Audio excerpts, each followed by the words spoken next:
everybody, and welcome to The Wrap, brought to you by Michigan Medicine Headlines. I'm Dan Ellman with the Department of Communication. And I'm Jennifer Williams, also with the Department of Communication. I'll be Dan's co-host for today. Today, we're hopefully going to put you to sleep as we discuss the importance of sleep on your overall health. Now, before we get into that, make sure you stay awake long enough to listen to any episodes of The Wrap you may have missed, including a bonus episode earlier this week on mental illness and why addressing it needs to become a bigger priority in our society. You can find all of our shows on iTunes, Stitcher Play, Google Play, or any other podcast hosting platform. Episodes can also be found on the Michigan Medicine YouTube channel and as part of the Headlines Week in Review. And on that note, let's welcome Dr. Leslie Swanson, a sleep psychologist in the Department of Psychiatry. Dr. Swanson, thanks so much for being here today.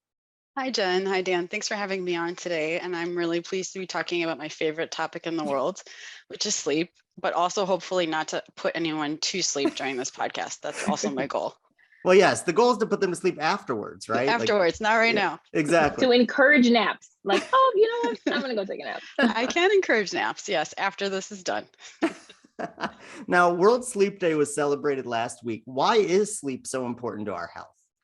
First of all, happy World Sleep Day, everyone. And we have an entire worldwide day devoted to celebrating sleep because sleep is a basic biological need.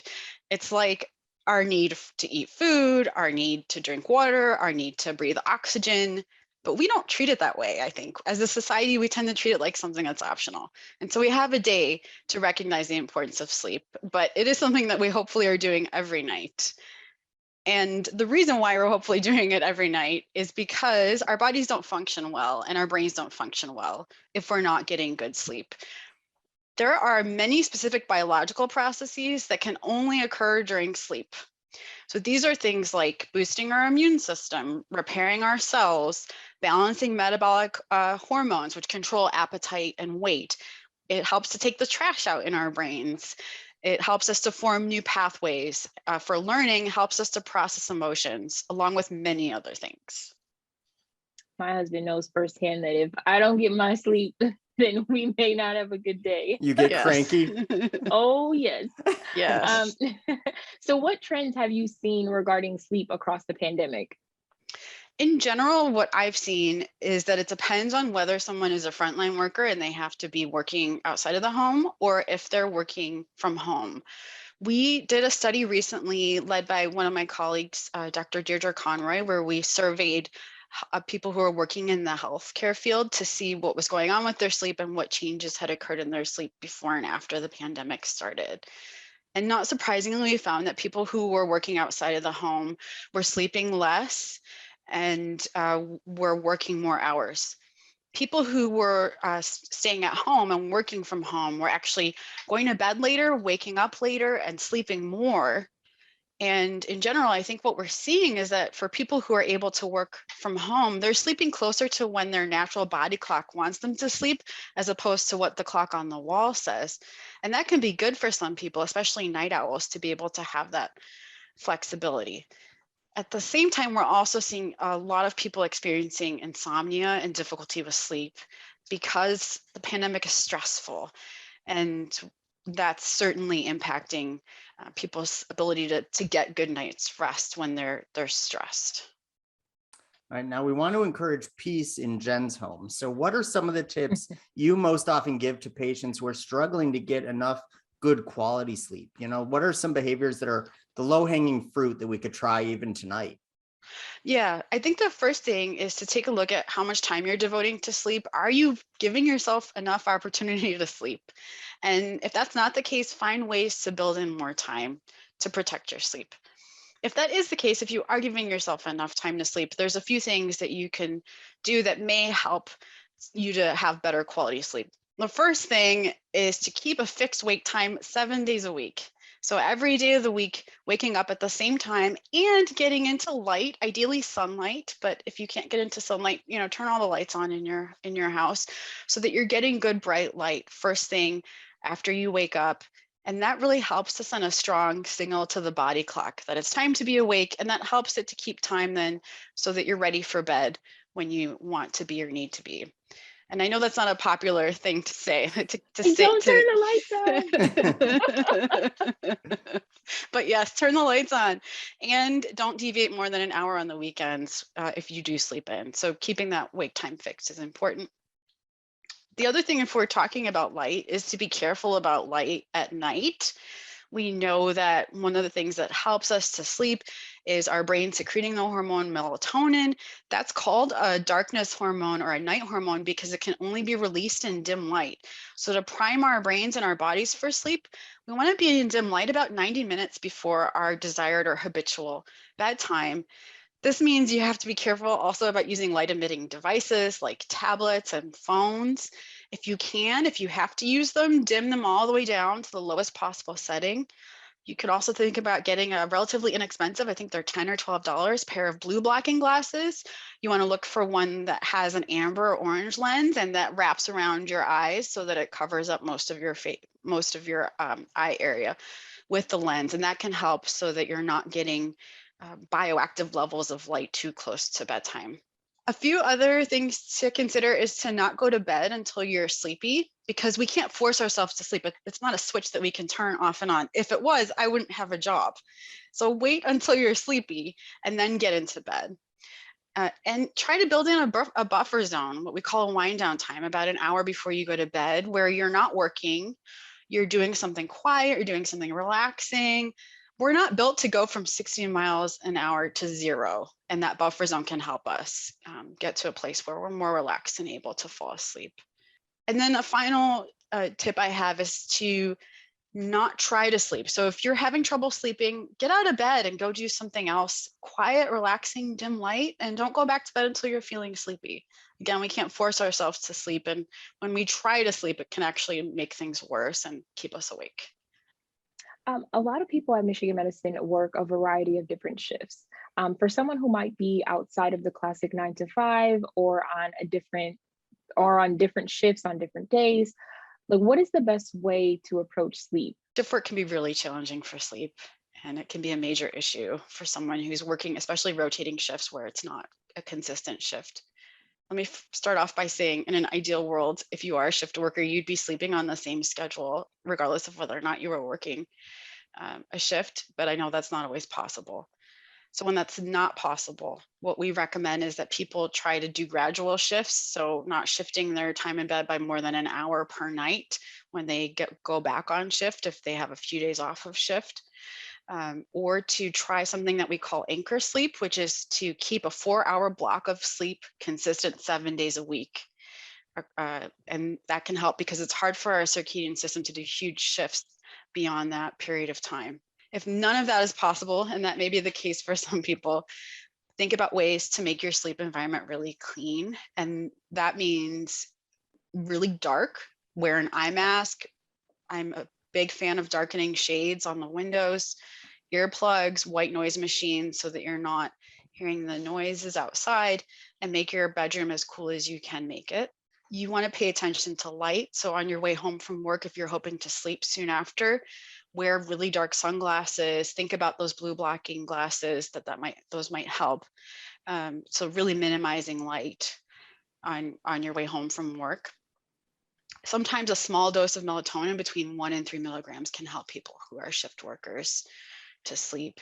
Think about light exposure during your shift as well. So I also often recommend that people take what I call a light break throughout the day. So if they're indoors, to get outside for about 20 minutes, that can help. If the sun's out, that can help. Even if it's cloudy, as long as it's nighttime, that can help to set the clock and keep you alert and awake during your shift. Or to think about using a light box or some light glasses throughout the shift that can help with alertness as well. So how is sleep connected to the overall mood and wellness? Can poor sleep be a cause of it or an effect of fatigue and burnout? Yeah, burnout and sleep are really closely linked, and I think they're really a two-way street. Certainly, we know that if you're not getting good sleep, that is one of the biggest predictors of burnout. Essentially, if you're getting less than 6 hours of sleep per night, that is one of the best predictors of burnout for someone. At the same time, if someone's really stressed at work, you have a lot of stress hormones going through your body, and those stress hormones make it hard for you to sleep at night. And we know that stress is a major trigger for insomnia. So I really think it is a two-way street. And for many people, the not sleeping can lead to burnout, can lead to more difficulty sleeping, and it becomes a vicious cycle. Well, I think a lot of that, one thing I notice is when I can't sleep, I start to worry that I can't sleep. Yes. And then that makes it even harder to fall asleep, right? Yes, And I think that sort of points to one of those tips you gave where if you're not sleeping, just get out of bed, right? And don't try. Exactly. Get out of bed. Don't try. I often tell my patients that I don't want them doing any kind of mental arithmetic in bed. If you're thinking in bed, that means you should probably get out of bed and go do something else. How do you know whether you should ask your doctor about sleep and your sleeping habits? Like, when do you know? Yeah, so there's a variety of reasons why. I would say if you're having trouble falling asleep, staying asleep, or you're waking up too early, and this has been the case for a few weeks or more, talk to your doctor. If you're snoring, you should talk to your doctor. If you're sleepy during the daytime and you can't maintain alertness, talk to your doctor. I know so I can't go to Starbucks. I would recommend talking to your doctor before you go to Starbucks. Just jokes. I have kids, so I need that afternoon boost. Yes. Caffeine is good. It's at the right time. It's good. There's a time and a place for it. Exactly. Yeah. All right. We're going to cover a topic that I know that you have a lot of thoughts on. So the U.S. Senate recently passed a bill to make daylight saving time permanent. Now, obviously, it still has to be approved by the House, so we're not sure if that's going to happen. But how could this impact us here in Michigan? I have a lot of strong thoughts about this topic, and I know many of my sleep colleagues do as well. Let me first start off by saying that it would be fantastic for many reasons for all of us humans who live in the United States of America to never have to change our clocks again, to keep the same clock time year round. But if we switch to permanent daylight savings time, we're going the wrong way. We are especially going the wrong way in Michigan, in part because of where Michigan is located in the Eastern time zone. We're located on the western edge of the time zone. And if we stay on daylight savings time, we're going to have sunrises after 9 a.m. on some winter mornings. And that's really detrimental to our health because we know that morning light is critically important for helping us to set our body clocks for the day, to wake up, and to then also the dimmer light in the evening to be able to fall asleep at night. There is a lot of scary data showing that living on the western edge of a time zone, as we do in Michigan, is linked to a shorter lifespan because it contributes to many serious health problems like obesity, cancer, heart disease, compared to even one county over that's on a different time zone. And that's because we're getting the sun later in the day. It starts later and it ends later. And that's actually bad for our bodies. And it leads to a mismatch between the clock on the wall and the clock in our brain. I have a recent example of how much like the sun even affected my husband and I. We traveled to Puerto Rico at the end of February, and the sun rose around 6. I think I want to say it was 6:30 or 7. Mm-hmm. But when we woke up, it was the sun is shining. We could still catch the sunrise. Because I don't think it was fully, risen by that time. And it just felt so I don't know, inspiring in a sense of, it was okay, let's go work out, let's go have breakfast, let's start the day. And then the sun set around 6:30, 6:30 in the evening. And it was such a smooth transition into dinner and, getting ready for dinner and kind of starting the evening portion. And then we came back home and here, we came back home and we switched to the daylight savings time. And now I'm waking up at 6:30 and it's dark outside. And I'm like, where's the sun? And even though we do get the sunlight later in the day, but that also throws my son off, who is 3 years old. And it's daylight at 8 o'clock. And it's oh, you got to go to bed, So I would much rather have the sun on the earlier part of the day. Yeah, it really is jarring, when at the middle of June when it's 10 o'clock Mm-hmm. and it's not fully dark out at night, Yeah. and it's my body's tired, it wants to go to bed, Right. but why Yes. is it still light outside? And I lived for 15 years in Chicago, and that's on sort of the opposite situation where Mm-hmm. it's on the far eastern edge of the central time zone. So in the dead of winter at 3:30, it's starting to get dark out, which also is jarring to the body, and it does really show, how much of an impact sunlight and time like this, you would think this human construct has on the body and sort of the way that you interpret things and whether, you're happy, sad, tired, awake, things like that. It's kind of fascinating. Do you think that people, sorry, I don't mean to cut you No, off, go ahead. but do you think that people, even though it's like it's great to have like sunlight at 7, 8 o'clock, do you think that people don't quite understand why why that's not as good, even though you think you may want it? Whereas, if the sun rises at 6 o'clock, the birds are chirping, it's like that's a sign to get your day started. Without a doubt, I think people do not understand why, from a sleep and circadian perspective, that evening light is really bad for you. It can be something when we think about, hey, we can go golfing later, or I can go for a run later on at night, or I can continue to shop. I know for the economy, that's a reason why people are considering this. But at the end of the day, it's very detrimental to our health for us to have evening light. Electricity has introduced this in a very big way as well, I think, and to our detriment. Evening light is really quite bad for us, even though it might be fun sometimes. In general, it's bad for our health, and I think people don't appreciate that and what it does to the clock in our brain, and it definitely makes it harder for us to sleep. Finally, are there any common myths you hear about sleep that you'd like to bust? For example, can you catch up on sleep over the weekends? Do some people just need less sleep than others? Like, those executives who say they only need 4 hours of sleep and that's why they're billionaires. Or like, are naps like a good idea or a bad idea? Yeah, these are really, I think, important myths to bust as someone who studies sleep and works with patients. The first question is about catch-up sleep. And unfortunately, I hate to be the bearer of bad news, but catch-up sleep doesn't work the way we might want it to or think that it does.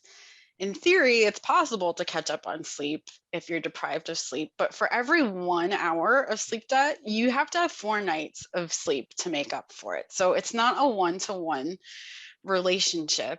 And sleeping in later on the weekends to catch up on lost sleep, if you sleep more than an hour past your usual wake time, can cause what we call social jet lag. So your circadian timing system is shifted, and then going into the work week, your brain is on California time, but your body is in the Eastern time zone. And it actually takes 3 days for us to get back on track. And what that does is ultimately perpetuate the cycle of sleep deprivation, and you're never actually catching up. So in general, I don't recommend that people use catch-up sleep on the weekends as a strategy to get more sleep. The next question, or sorry, how to make us billionaires? Yes. Yes. How to make everyone a billionaire? Yes. I hate to say this, but it's not by sleeping less. It is definitely not by sleeping less. I think the number of people who can get by with less than 6 hours sleep per night, it's like between my fingers, is that many people. I mean, it's so few people. Most of us, almost every person on this planet, needs between 6 and 9 hours of sleep consistently. There's a very few number of people who probably have actually a specific genetic condition that enables them to sleep less than that. So in all likelihood, these people who are billionaires, they're not getting there by sleeping less than 6 hours a night. I don't recommend that. I also want to mention that an interesting thing about sleep deprivation is that if you're sleep deprived, it actually makes it harder for you to judge your level of impairment, kind of like drinking alcohol. So we don't recognize that we're impaired by sleep deprivation when it occurs. And are naps a good idea or a bad idea? Like, do we need a siesta? I think I am a fan of the idea of a siesta for the right person under the right circumstances. If you're someone who doesn't have trouble sleeping at night, a nap can be good for you if you time it right and you don't sleep for too long. We see that napping in the afternoon for no more than half an hour can make you feel more alert. It can make you more productive. And in general, it's probably good for you. The ideal timing is about 6 hours after your habitual or usual wake time. So for most people, that's in the mid-ish afternoon. So you just want to be careful about timing, because if you take a nap too early or too late in the day, it can impact your sleep at night. And then I also tell everyone to set an alarm when they're taking a nap for 30 minutes, because if you sleep longer than that, your brain can get into some stages of sleep that makes it really hard for you to wake from. And also it makes your sleep poor quality at night. Yeah, that Before I makes sense. had kids and, like college time in like early 20s, it was like, oh, I can take a nap, when I get home from work, wake up at 9 o'clock, and then it's like, it's bedtime. But like Yeah. now, as I have, a lot more things to just do during the day, and a real job, it's like napping for that 30 minutes, like, oh my gosh, it's such a, if I need it, or even on the weekends, like setting that alarm clock and like, waking up, I just feel so much more energized, as opposed to sleeping for like 2-3 hours. Yeah.